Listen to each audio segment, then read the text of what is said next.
పంజాబ్లోని శంభు బోర్డర్ వద్ద టెన్షన్. మరోసారి చెలో ఢిల్లీకి సిద్ధమైన రైతు సంఘాలు.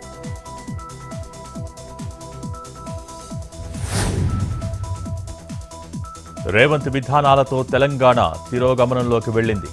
పరిపాలనలో స్థిరత్వం లేదన్న మాజీ మంత్రి హరీష్ రావు, కనీసం వరద బాధితుల్ని కూడా ఆదుకోని చేతకాని ప్రభుత్వమని ఫైర్.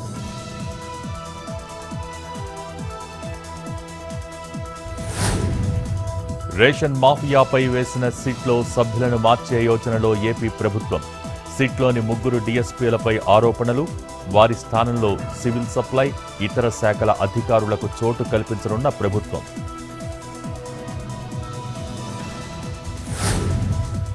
దండకారణ్యంలో టెన్షన్ వాతావరణం. ఛత్తీస్గఢ్లో మరోసారి రెచ్చిపోయిన మావోయిస్టులు. జీడిపల్లి సిఆర్పీఎఫ్ క్యాంప్ 2పై అటాక్.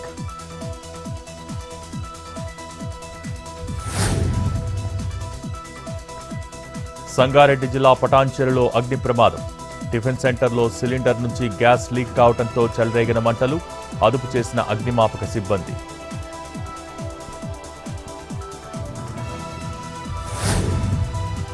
నేడు రష్యాకు రాజ్నాథ్ సింగ్ 3 రోజుల పాటు పర్యటించనున్న కేంద్ర రక్షణ శాఖ మంత్రి.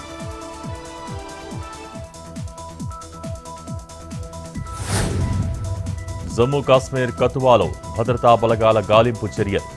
అనుమానాస్పద కార్యక్రమాలు జరుగుతున్నాయని సమాచారం రావడంతో సెర్చింగ్.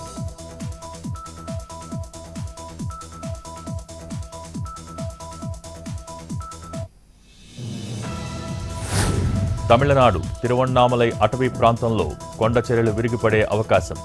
ఐఐటి నిపుణుల హెచ్చరికలతో అప్రమత్తమైన అధికారులు.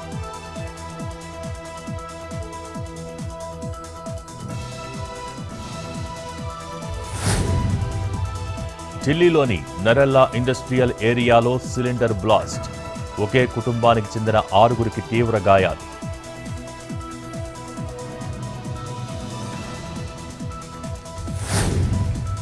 కశ్మీర్ వ్యాలీలో ఆహ్లాదకరంగా మారిన వాతావరణం.